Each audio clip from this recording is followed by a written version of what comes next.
wouldn't be a true consultant if I didn't say something that everybody else already knew. But vans are different to cars, and I know that we know that, but in a very different way.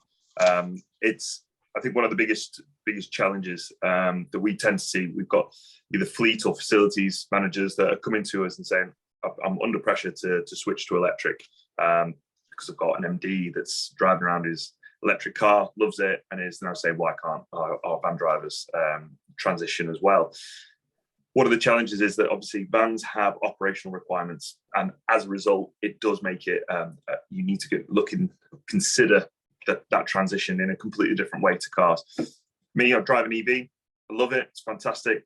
But I was very much encouraged to go EV because of financial implications. Van drivers don't have that same kind of incentive. There is a slight incentive, but the benefit in kind on a combustion engine van is still relatively low. And for the potential impact that taking an EV might have on their working day, if it was for private use, a lot of van drivers are still saying, I'm happy to take a diesel, thanks, because I'm not being penalised heavily for driving that diesel. So I'm not really being encouraged to go any other way.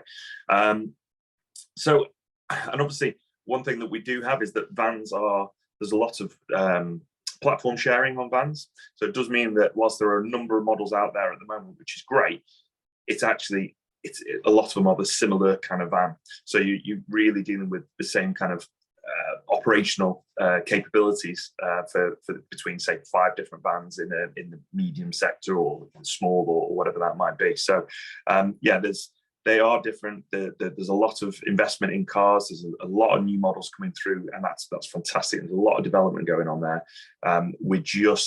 The LCV market always plays second fiddle a little bit. We're always a little bit behind. And whilst we've definitely made some huge improvements in the last couple of years, we've still got, I'd like to see a little bit more model availability and some new entrants to the markets as well, which are ground up designed, which people have been threatening for quite a while, but we've not quite seen some of those models hit the market yet. So yes, to say that's definitely one. I think another one would be beware of the evangelist, and that's not to discredit what they're saying or what but there's a lot of people out there that do say, let's go electric, perfect, like electric makes complete sense, and they'll throw out stats and start saying, well, the average journey length of in the UK is 6 miles or 10 miles or whatever else, but that's looking at data in a particular way that is very fits an agenda. I could do a 300-mile journey and then do 10 1-mile trips to the shops, the local shops, and that's suddenly really affected my actual average journey length. It's not showing it or really representing that true exception, and it's that exception that you need to really consider. So there's a lot of people out there saying EV, and they're dead right. We do need to look and go down that route, but we also need to keep in mind that we don't need to put people under pressure to the point where they start feeling like how do I start making that transition, or start getting a little bit worried about it because they think everybody's going electric, but actually it's more common that people are struggling, if I'm honest. So we need to keep that real message, I think.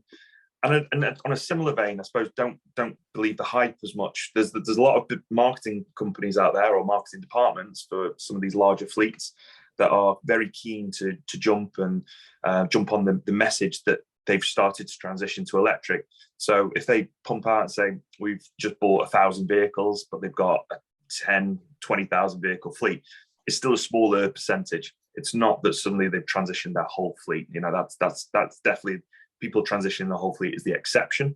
It's not the norm at the moment. So don't feel like you're miles behind the curve and you're thinking we're never going to be able to do it. Because sometimes we find people saying there's no way we could do that, and as a result there's no point in even looking at it because we can't transition, and that's what everybody has to do. But it's actually baby steps towards that end goal, and it's kind of what we'll discuss a little bit more through the rest of this masterclass. And don't panic. I think that's a definite one. Electric vans don't work in every single scenario, but the market is changing at such a rate that if you start to understand why that electric van doesn't work right now, you'll soon start to see models that come to actually meet that need. And it's mainly understanding exactly where you are right now and understanding why it doesn't work, to be able to understand what you need. And when that comes to the market, say that's the perfect van for me. I know it because I understand my operation, and as a result, I can jump onto a new opportunity or a new model that might be coming out as well.